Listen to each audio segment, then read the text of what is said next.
tiene como novedad la guía del 2020, sobre todo de la Sociedad Europea. ¿Qué tenemos que hacer? Primero, confirmar una fibrilación auricular. Y quisiera que recuerden esta definición, que no es evidente nueva, pero sí está resaltada en esta guía. Necesitamos registrar en un electrocardiograma por lo menos 30 segundos de la fibrilación auricular o de la arritmia con características de fibrilación auricular para decir que realmente es una fibrilación auricular. Es común encontrar en reportes de electrocardiograma o de Holter que tienen trazos bien cortitos de 5, 10, 15 segundos y está reportado como una fibrilación auricular. Por concepto, no debería ser considerada FA si es que no ha durado la arritmia por lo menos 30 segundos. Obviamente, una vez que hemos hecho el diagnóstico de fibrilación auricular, vamos a caracterizar qué tipo de fibrilación auricular es, de acuerdo a un esquema que vamos a verlo también. Y finalmente, en el enfoque de tratamiento, nuevamente nos esquematizan de esta forma. Lo primero, evitar tromboembolias mediante una anticoagulación. A partir del 2020 prácticamente desaparece el uso de antiagregantes plaquetarios en la fibrilación auricular.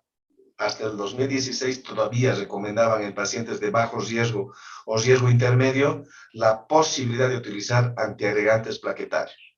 A partir del 2020 desaparecen los antiagregantes plaquetarios en la fibrilación auricular y solamente se restringe a hablar de esquemas de anticoagulación, mediante, obviamente, una estratificación de riesgo de sangrado y riesgo de embolia. Posteriormente, otro eslabón importante es el mejor control de los síntomas, ya sea mediante el control de la frecuencia o el control del ritmo. Antes estos estaban separados como dos objetivos diferentes y se hablaba de prevención de tromboembolia, control de la frecuencia y control del ritmo como los tres objetivos independientes, entre comillas, y principales.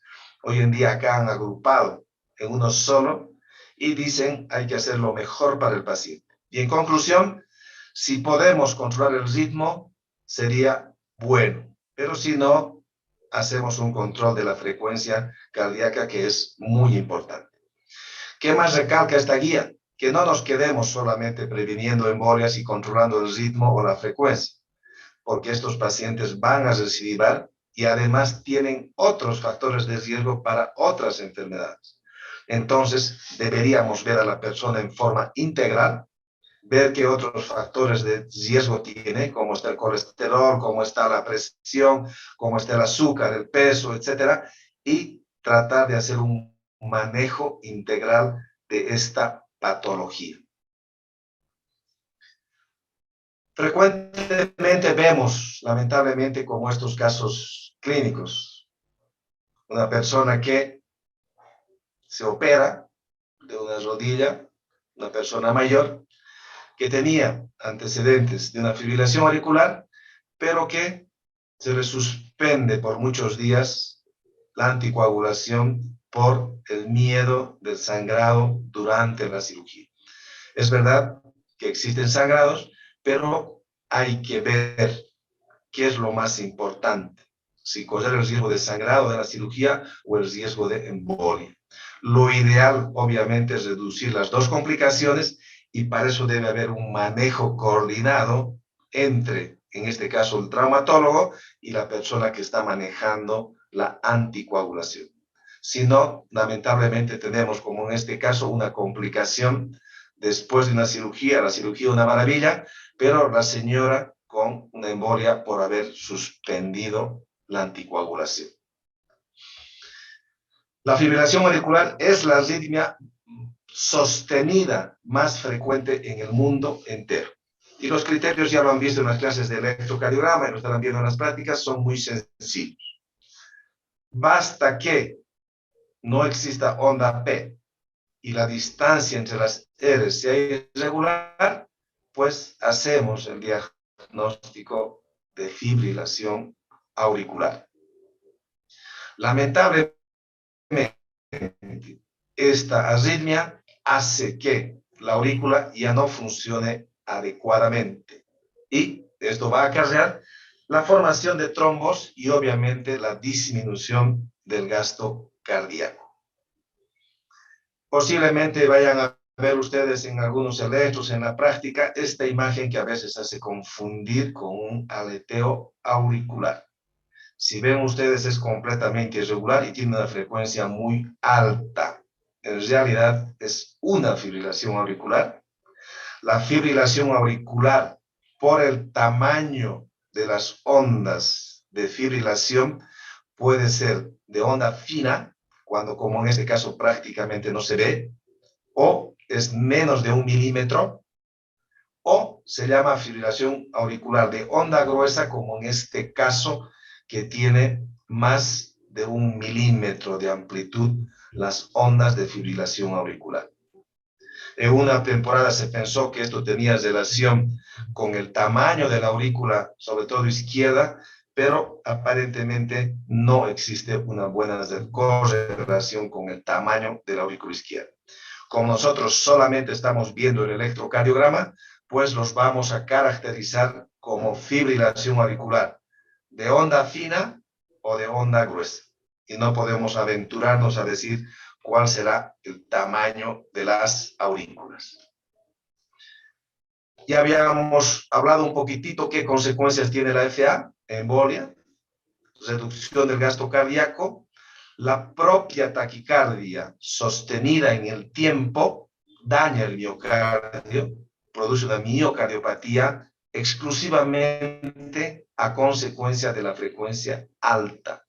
En una persona que tenga enfermedad coronaria, ya la hemos visto, también puede desencadenar o empeorar en isquemia miocárdica, y obviamente la persona que tiene esto, que tiene que buscar asistencia médica, que tiene disnea, etcétera, va a alterar completamente su calidad de vida. Una de las causas de embolia es la fibrilación auricular. Prácticamente como el 30-40% de todos los reportes de embolia atribuyen a una causa cardioembólica. No solamente FA, evidentemente, pero la FA es muy frecuente causa de embolia.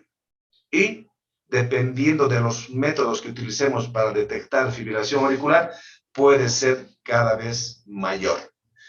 Estos trabajos 2017-2012 era antes de que se había hecho algunos estudios donde se monitorea en forma mucho más prolongada a las personas que han tenido FA y no se les ha encontrado una causa. El 30% por lo menos de todas las embolias no se le encuentra una causa clara y se llama criptogénico.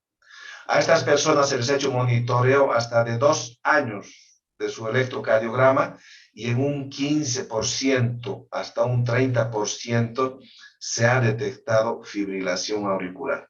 Por tanto, esas personas deberían ser tratadas con anticoagulantes para evitar un nuevo evento cardioembólico. Esto es para mostrarles cómo, cuanto más prolongado hagamos el monitoreo electrocardiográfico, más frecuentemente vamos a detectar fibrilación auricular. Hoy en día la recomendación es, si no conocemos la causa de una embolia, por lo menos deberíamos monitorear 4 semanas el electrocardiograma y descartar que no tenga una fibrilación auricular. Esto es básicamente lo mismo, solo que en este caso han controlado hasta 2 años y han encontrado fibrilación auricular en un porcentaje todavía un poco mayor. Para fines prácticos, hay básicamente 2 mecanismos de fibrilación auricular. Uno que se llamaba fibrilación auricular aislada o focal, en la cual se ha detectado que a nivel de las venas pulmonares, en la desembocadura de la aurícula izquierda, están los lugares donde se genera la fibrilación auricular. es un grupo de pacientes con fibrilación auricular que se ha demostrado esto hoy en día con los estudios electrofisiológicos. Es una suerte tener este tipo de fibrilación auricular porque existe un tratamiento que podría curar prácticamente esta fibrilación auricular. Lo clásico descrito, y sobre todo que se ve en corazones enfermos o muy enfermos, está que lamentablemente el origen de la fibrilación auricular está prácticamente distribuida en forma difusa en toda la aurícula, sobre todo del lado izquierdo. Y estas personas no pueden someterse a una ablación de la fibrilación auricular, por tanto no se puede contar con este elemento muy importante. Este es el esquema para que ustedes comprendan después también el tratamiento. Estos serían los focos, esta es la aurícula, y cuando se hace un tratamiento, lo que se hace es aislar la aurícula de las venas pulmonares. Y de esta manera, estos estímulos ya no van a llegar a la aurícula izquierda y la aurícula izquierda va a las aurículas van a retomar su actividad sinusal normal. ¿Qué debemos recordar como concepto básico para el tratamiento también de la fibrilación auricular? Hemos dicho que el RR es irregular. ¿Por qué es irregular el RR habitualmente en la fibrilación auricular? Porque la actividad eléctrica inefectiva a nivel de las aurículas está entre 300 a 700 por minuto. Esa es la frecuencia de los estímulos auriculares. El nódulo auriculoventricular, ustedes saben que retarda la conducción del aurícula al ventrículo y es incapaz de transmitir 300 o 700 estímulos de la aurícula al ventrículo. Entonces frena estos estímulos el nódulo auriculoventricular y pasa en forma completamente irregular el momento en que el estímulo encuentra al nodo auriculoventricular permeable y no sigue un patrón regular. Es por eso que de los 300 a 700 estímulos en la aurícula, pues pasarán 150, 200, y hacemos un tratamiento mucho menos, evidentemente, pero no van a pasar 300 o 400, salvo situaciones especiales como una preexcitación ventricular. Por eso es que la frecuencia ventricular, el RR, es irregular en la fibrilación auricular. También es importante recordar esto, que para controlar la frecuencia ventricular, lo que hacemos es actuar sobre el nódulo auriculoventricular. Ya sea mediante fármacos o mediante una ablación, actuamos a este nivel. En cambio, si queremos restaurar a un ritmo sinusal, vamos a trabajar directamente a nivel de las aurículas y no a nivel del nódulo auriculoventricular. ¿Por qué es tan frecuente esta enfermedad? Porque todas las cardiopatías prácticamente pueden desencadenar fibrilación auricular. A mayor alteración ventricular y sobre todo auricular, mayor frecuencia de la fibrilación auricular. ¿Cuál es la patología que más altera la aurícula, sobre todo la aurícula izquierda? Obviamente la enfermedad mitral, sobre todo la estenosis mitral, que está asociada muy frecuentemente a esta arritmia. Pero cualquier otra enfermedad cardíaca o no cardíaca, inclusive pacientes sin una enfermedad demostrada, pueden hacer fibrilación auricular. Por eso es que es tan frecuente esta arritmia. Cuanto más viejos somos las personas, obviamente nos vamos enfermando de todo. Ya hemos visto que con el infarto sucede lo mismo, pues en esta arritmia es igual. Personas jóvenes, menos de 55 años, muy poco frecuente, pero fíjense ustedes, a los 70, 80 años, casi el 10% de toda la población llega a tener esta arritmia en algún momento. Podemos detectar la fibrilación auricular en forma incidental, a veces en un chequeo, o cuando hacemos un electrocardiograma por otras molestias y nos encontramos con la sorpresa de que tiene una fibrilación auricular, o para tener síntomas asociados a lo que ya hemos hablado. Puede tener embolia, puede tener palpitaciones, disnea, dolor de pecho, si es que tiene además cardiopatía isquémica, a veces tienen síncope o directamente una complicación ocasionada por esta arritmia. ¿Cómo diagnosticamos? Ya habíamos adelantado. Hoy en día las guías nos exigen tener un registro para confirmar, debemos tener un registro del electrocardiograma, sea con lo que hacemos, el electrocardiograma portátil normal o mediante un control más prolongado, pero nos exigen tener el registro. Y este registro, ya hemos dicho y recalco una vez más, que posiblemente sea pregunta de examen, pues tiene que durar por lo menos 30 segundos la arritmia para que cumpla el criterio de que es una fibrilación auricular. No es difícil hacer el diagnóstico de fibrilación auricular en un electrocardiograma. Excepcionalmente podemos tener alguna duda, pero es muy poco frecuente que podamos confundirnos si nos fijamos en algunos detalles, como un aleteo, por ejemplo, que si vemos bien derivaciones inferiores, sobre todo, vamos a tener los dientes de sierra. Una taquicardia sinusal, hay que buscar con detalle la onda P y va a ser regular, igual que la taquicardia supraventricular.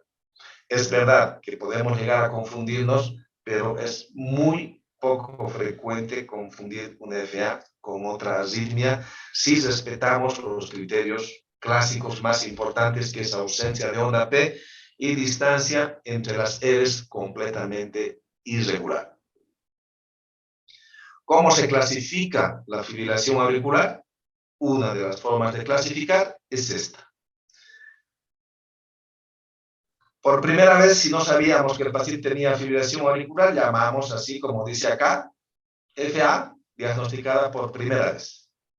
Y luego vemos las características de esta arritmia para ver a qué grupo corresponde. La paroxística, que habitualmente se decía hasta las 48 horas, hoy en día se ha extendido hasta los 7 días de duración de la arritmia, no más allá. Antes se decía que debería tener una remisión espontánea. Hoy indican que no importa si hemos hecho una intervención para revertir, pero debe ser menos de 7 días. La persistente es aquella arritmia que dura más de 7 días.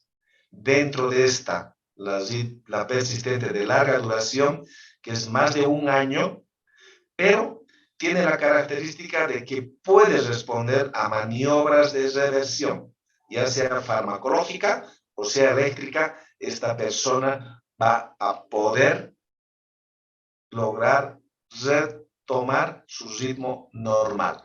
En cambio, una permanente ya no retorna a lo normal.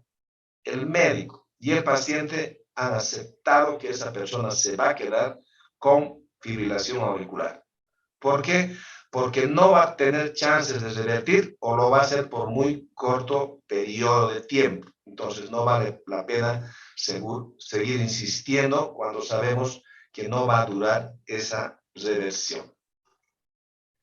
Este es un cuadro que básicamente les dice lo mismo, para que no se olviden.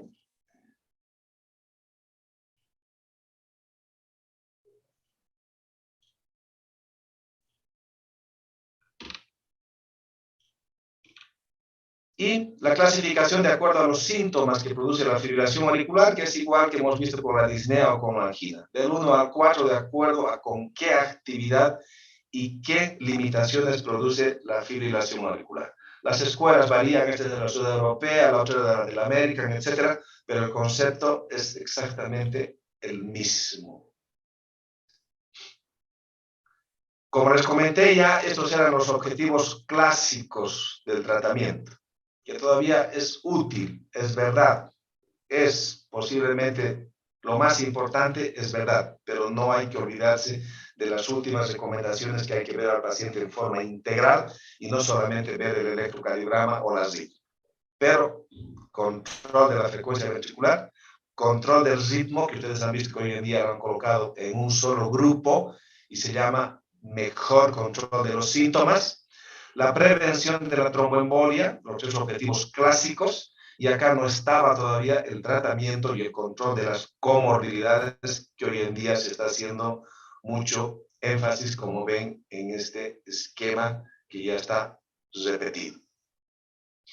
Lo mismo que debemos ver, cuánto riesgo tiene la persona de hacer una embolia. Para eso utilizamos el score de CHA2DS2 que vamos a ver ahora.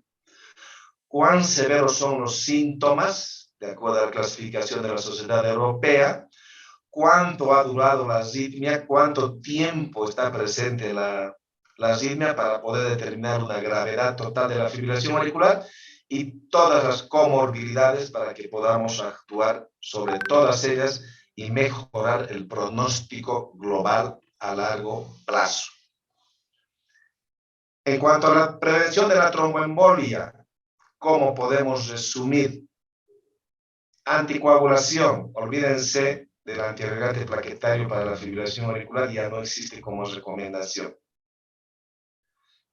Pero no se anticoagula a toda fibrilación auricular, sino hacemos una selección. Por ahora vigente este esquema, que va cambiando evidentemente, pero por ahora todavía sigue en uso.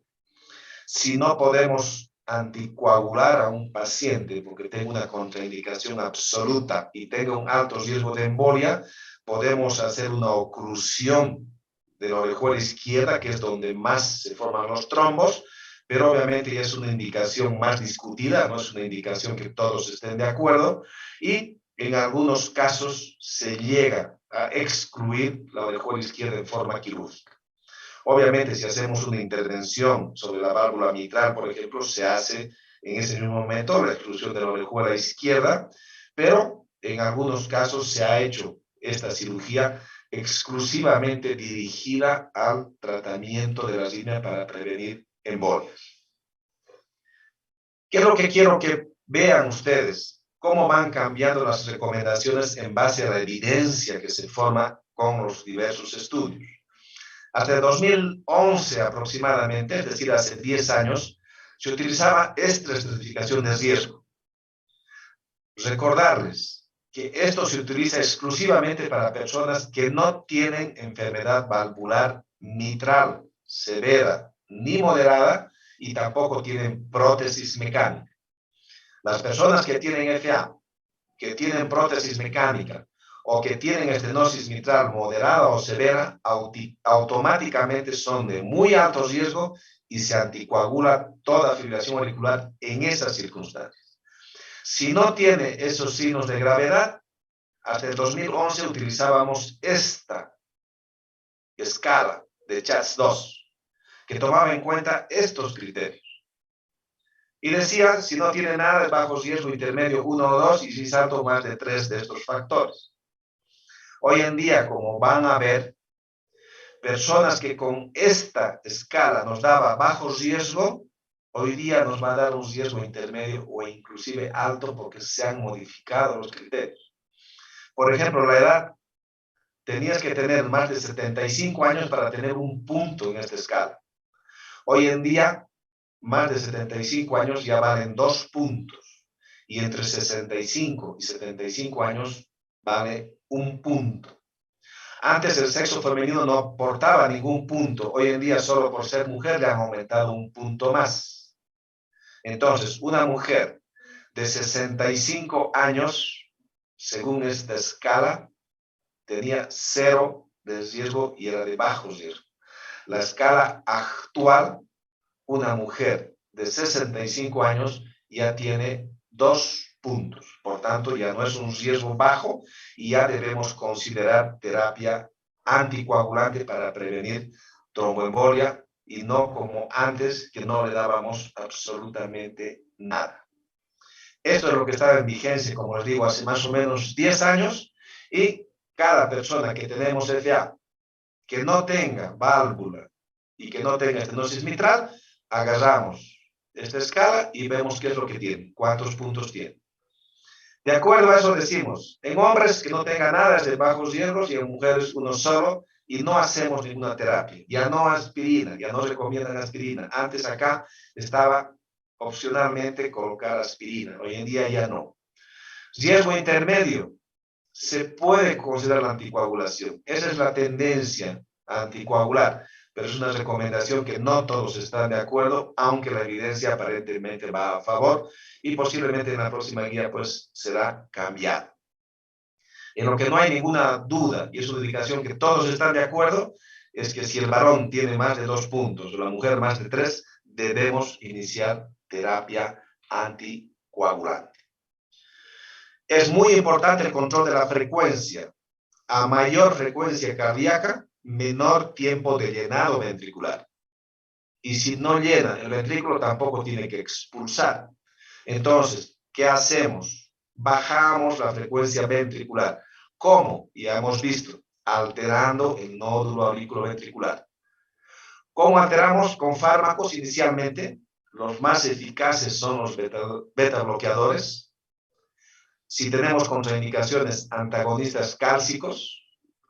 La digoxina, sobre todo en personas que tienen insuficiencia cardíaca descompensada, y no podemos utilizar en esos pacientes beta bloqueadores ni antagonistas cálcicos, recurrimos a la digoxina. Antes, la digoxina era el primer fármaco en la fibrilación auricular. Hoy en día ha sido desplazado porque estos fármacos han controlado mejor la frecuencia y el pronóstico también de los pacientes con fibrilación auricular. Amiodarona excepcionalmente, teniendo el cuidado de que el paciente esté anticoagulado, porque podemos revertir, y si no está bien anticoagulado podemos provocar embolia. A veces hay que combinar fármacos si no logramos un adecuado control de la frecuencia ventricular. Y como última opción, tenemos ablación del nódulo auriculoventricular. Es decir, destruimos el nódulo auriculoventricular y en este caso ya no pasa ningún estímulo del auricular ventrículo, ya no va a estimular el ventrículo. En caso de que no podamos controlar con fármacos, en última instancia podemos recurrir a esto. ¿Cuál es el inconveniente? Obviamente que va a quedar el ventrículo sin ningún estímulo y necesitamos implantarle un marcapaso. Para revertir a un ritmo sinusal y mantener el ritmo sinusal, no es útil ni la digoxina, ni los betabloqueadores, ni los antagonistas cálcicos. Podemos hacerlo en forma eléctrica o en forma farmacológica. Pero acá ya no están esos fármacos que hemos visto anteriormente. La amiodarona es la más efectiva. Está la propafenona, que tenemos, sobre todo amiodarona acá, tenemos muy poco propafenona, sobre todo no venoso, tenemos bioral. Y, como ya hemos comentado también, la ablación por radiofrecuencia, pero ya no del nodo AB, sino de las aurículas en la desembocadura de las venas pulmonares. ¿En qué caso se utiliza eso? Sobre todo cuando hay recidiva. Cuando hemos hecho ya una cardioversión farmacológica eléctrica y el paciente vuelve, podemos hacer por radiofrecuencia. ¿Cuál es la tendencia? La tendencia es ofrecerle al paciente como primera opción de tratamiento. Hoy en día es una indicación todavía 2A, pero la tendencia es esa. Como van bajando las complicaciones y cada vez es más accesible, se va ofreciendo este tratamiento cada vez más frecuentemente. El tema es que es caro, se requiere una tecnología especial, pero en casos seleccionados va muy bien. Esto ya hemos visto, la ablación de las aurículas, y acá sobre todo para hacer énfasis en este otro punto que a partir de 2020 han introducido. Tratar todas las comorbilidades del paciente para que le vaya mejor. ¿Qué hacemos en una persona que viene con una fibrilación auricular a la emergencia? Debemos definir inicialmente si está inestable hemodinámicamente o tiene una preexcitación. ¿Qué entendemos por inestabilidad? Insuficiencia cardíaca grave, que esté con angina o tenga muy mala perfusión periférica. ¿Por qué tomamos en cuenta si tiene o no preexcitación? Porque la preexcitación impide que el nodo AB frene los estímulos del auricular ventrículo. Por tanto, van a pasar más estímulos de aurícula a ventrículo por la vía anómala. Y eso puede hacer que la persona tenga frecuencias altas de 300, 400, y eso degenera en una fibrilación ventricular, sinónimo de paro. Por eso es que, si la persona tiene una FA y está inestable armónicamente o tiene una preexcitación, hay que hacer una cardioversión inmediata porque corre riesgo la vida de esa persona. Si la persona está estable y no tiene preexcitación, no es necesario hacer una cardioversión inmediata. El paciente tiene que estar adecuadamente anticoagulado para hacer una cardioversión, porque aunque exista un riesgo pequeño, sí hay un riesgo de que pueda hacer embolias durante la cardioversión en personas que no están adecuadamente anticoaguladas. Por eso es que si no es una urgencia, primero hacemos un control de la frecuencia ventricular, caracterizamos mejor la fibrilación auricular y de acuerdo a eso vamos a hacer el tratamiento respectivo. Esos son algunos conceptos grandes, generales, importantes de lo que es esta arritmia, como les digo, arritmia sostenida, más frecuente en el mundo entero, más frecuente en mayores y que puede dar muchas complicaciones. Una arritmia relativamente también frecuente, pero que se presenta más en personas jóvenes, que podríamos, hemos dicho, llegar a confundirnos en el electrocardiograma con una FA, es la taquicardia paroxística supraventricular. Si ustedes ven, aquí las RR son regulares, aunque no hay onda P, la distancia entre las R es regular. Por definición, no deberíamos considerar FA como posibilidad diagnóstica si el RR es regular, salvo excepciones.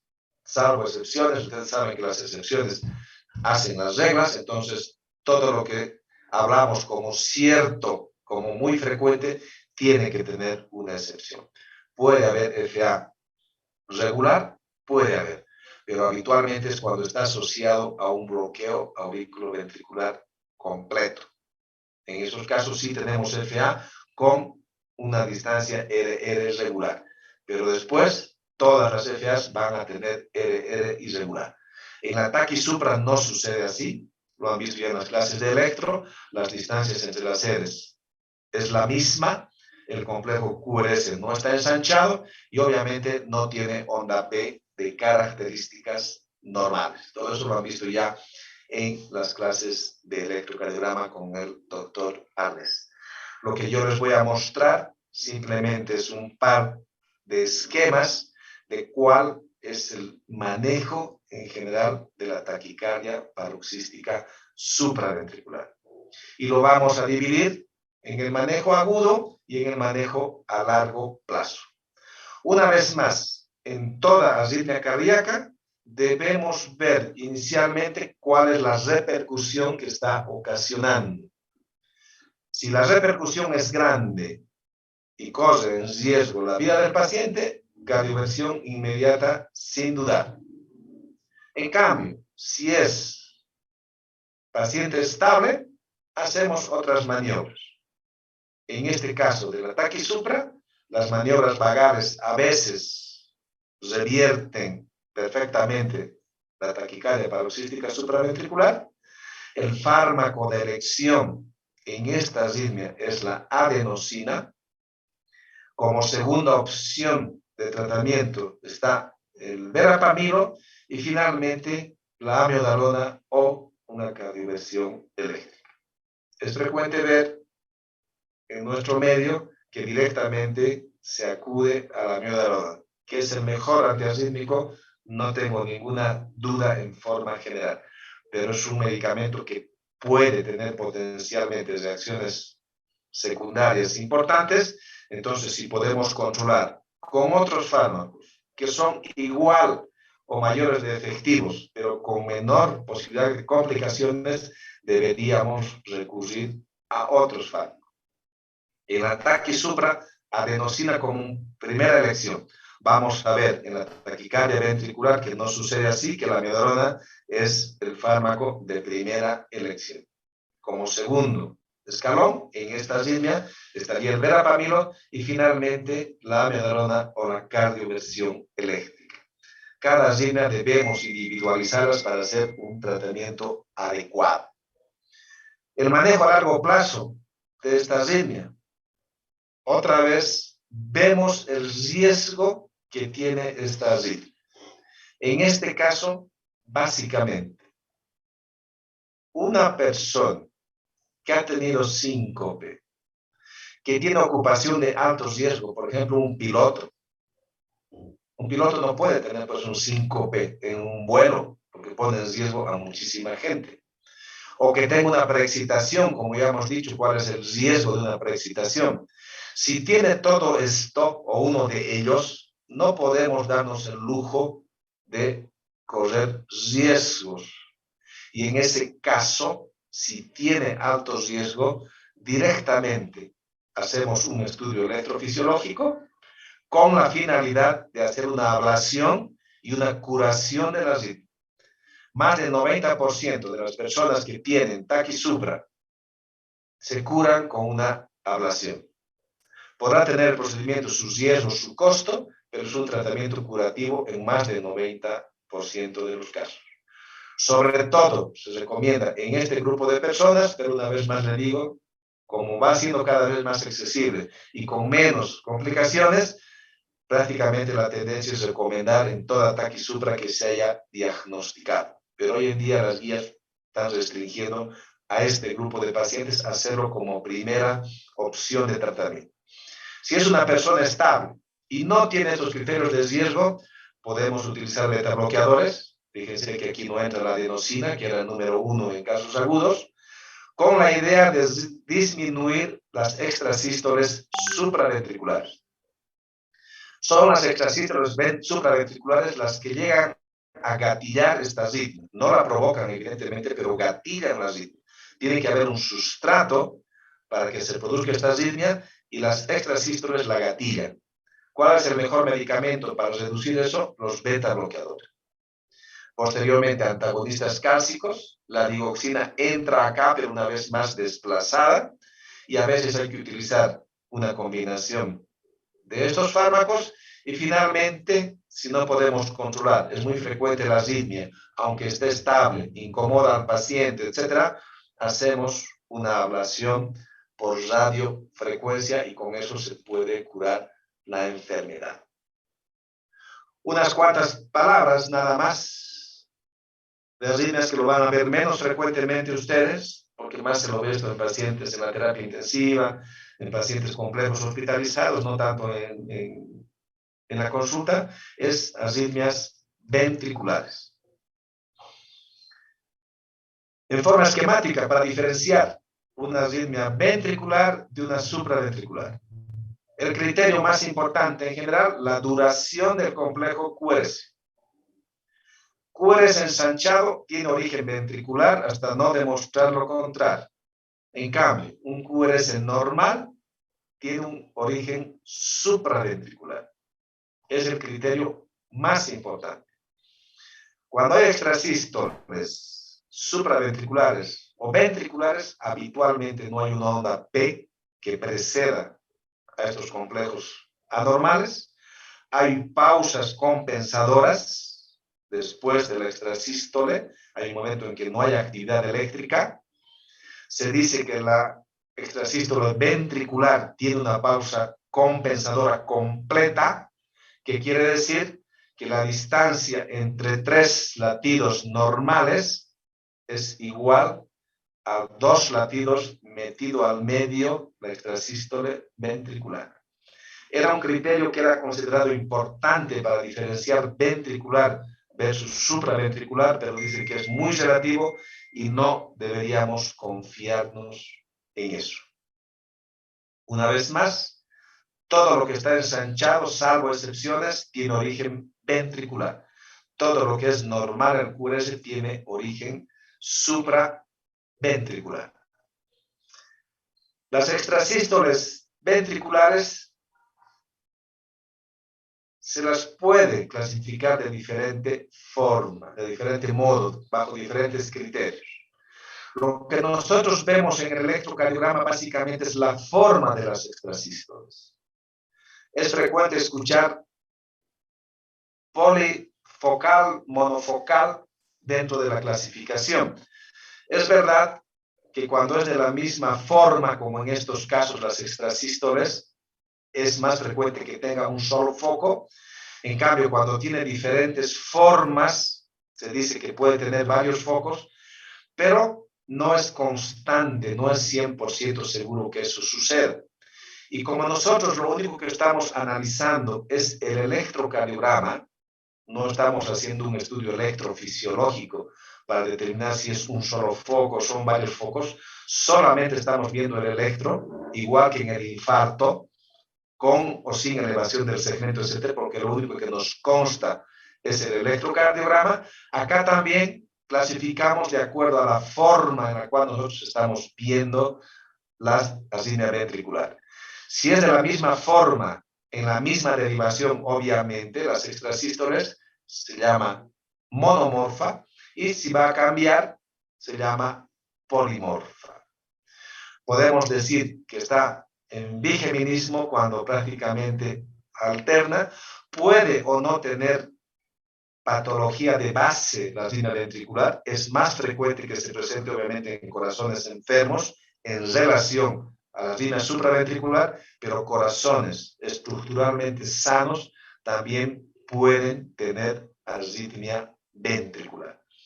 Cuando solamente son extrasístoles y no tiene otros signos de gravedad y el paciente está sintomático, obviamente luego de hacer una evaluación cardiológica que no tenga mala función ventricular, etcétera, donde vamos a dirigirnos al manejo de la falla cardíaca, si solamente son extrasístoles ventriculares, hemos descartado otra causa corregible de esta arritmia, los fármacos más eficaces para reducir el número de extrasístoles y mejorar los síntomas asociados a esto son los beta bloqueadores. Una vez más, ¿podemos utilizar amiodarona? Sí podemos utilizar. Pero como hay que hacer a largo plazo, no justifica porque el paciente no es de alto riesgo y posiblemente tengamos más complicaciones en relación a los beta bloqueadores. La taquicardia ventricular, según definición, basta que tenga 3 complejos anchos, seguidos, para decir que es una taquicardia ventricular. Obviamente, por su nombre, tiene que tener una frecuencia alta, más de 100 minutos, de 100 por minuto. Habitualmente los libros describen por lo menos 120 por minuto. Es regular, pero los complejos, fíjense ustedes, son ensanchados. No podríamos confundirnos con una taquisupra, porque la taquisupra, por definición, tiene complejos QRS estrechos. No deberíamos confundirnos con una FA, porque en este caso es regular. La FA es irregular y una vez más tiene que durar por lo menos más de 30 segundos para decir que es sostenida. Una taquicardia ventricular sostenida dura más de 30 segundos. En cambio, si son más cortitos los eventos de taquicardia ventricular, se llama taquicardia ventricular no sostenida. Personas que tienen taquicardia ventricular pueden degenerar en fibrilación ventricular. Y la fibrilación ventricular es sinónimo de paro. Cuando una persona tiene una taquicardia ventricular, tiene riesgo de hacer un nuevo evento. Por eso es que hoy en día lo que se está recomendando es implantar un desfibrilador automático. El desfibrilador automático es básicamente similar a un marcapaso, pero que tiene la capacidad no solo de detectar arritmias potencialmente mortales, sino tratar esas arritmias, ya sea por una estimulación rápida o en última instancia mediante una descarga eléctrica, pero tiene esa finalidad. Ustedes deben recordar que una persona que hace un paro cardíaco prácticamente tiene 10 minutos para poder recuperarlo. Si tardamos más de 10 minutos, habitualmente el paro es irreversible. Y es muy poco frecuente que las personas lleguen de su casa o de cualquier otro lado a un hospital en menos de 10 minutos. Por eso en personas que tienen alto riesgo de hacer arritmia ventricular, como personas con muy mal ventrículo o que ya han hecho una arritmia ventricular que no tenga una causa transitoria corregible, la recomendación hoy en día es colocar un desfibrilador. Una vez más, les digo, es un marcapaso, pero que tiene la función de detectar arritmias y tratar las arritmias. Y no solamente como un marcapaso corriente de mandar estímulos eléctricos cuando la frecuencia es baja. Por la forma, igual que las extrasístoles, las taquicardias ventriculares se diferencian en dos: monomorfas, cuando es exactamente lo mismo, y polimorfas, si va variando la forma. Esto es un paciente que hay que actuar rápidamente porque va a ir a una fibrilación ventricular seguramente. ¿Cuál es el esquema de la taquicardia ventricular, del manejo de la taquicardia ventricular? Otra vez, vemos si está inestable o no. Si está inestable, no hay que pensar nada. Hay que corregirla porque el paciente puede hacer un paro. Si no está inestable, no es necesario una cardioversión eléctrica inmediata, y en este caso, fíjense ustedes que la amiodarona es la droga de elección. En este caso sí justifica porque es más efectiva y es una arritmia más peligrosa que un ataque sub. En este caso recurrimos inmediatamente a la amiodarona. La lidocaína era la droga de elección hasta hace muchos años. Hoy en día ha sido superada por la amiodarona, salvo en algunos casos especiales que a veces hay que recurrir a la lidocaína, o podemos combinar inclusive estos fármacos. La fibrilación ventricular, que como les digo una vez más, es sinónimo de paro. ¿Por qué? Porque no hay una contracción ventricular eficiente, no hay una actividad eléctrica eficientemente, simplemente es un garabato que se presenta, no se reconoce un complejo QRS, por tanto, esta persona está en paro. Cuando una persona entra en paro, puede estar en paro en fibrilación ventricular, que tiene la suerte de que podemos hacer una desfibrilación ventricular y tiene más chances de recuperar que una persona que haga un paro y que esté en asistolia, sin ninguna actividad eléctrica, que habitualmente tiene menos chances de recuperar. Un término que está en discusión, de acuerdo al texto que revisen ustedes, es el término de flutter o aleteo ventricular, que básicamente es igual que una taquicardia ventricular. Dicen que tendría frecuencias más altas, pero pues llaman simplemente taquicardia ventricular con frecuencias altas. Discutir quién tiene razón, quién tiene no vale la pena. Ustedes van a encontrar las dos definiciones, como flutter ventricular y otros que niegan la presencia del flutter ventricular. Eso es todo en cuanto a algunas nociones básicas de lo que son las arritmias cardíacas más frecuentes. Espero que se acuerden. De todos modos, tienen ahí las diapositivas y estoy intentando grabar algunas clases para que también los puedan tener. Y ojalá que al año se los pueda editar y editar ya estas clases posiblemente y tengan todos ustedes, y nos reunamos unas 2 o 3 veces para discutir algunos casos clínicos y no para presentarles unas diapos. Por lo menos ese es el objetivo que yo tengo. Muy bien, jóvenes. Mañana continuamos con el próximo tema. Mañana vamos a ver cor pulmonar y vamos a ver endocarditis infecciosa. El miércoles vamos a ver enfermedades del pericardio y el jueves ya comenzarían con neumología. Será hasta mañana. Gracias, doctor. Hasta mañana. Hasta mañana, doctor. Gracias. Gracias, doctor. Hasta mañana. Hasta mañana, doctor. Recording.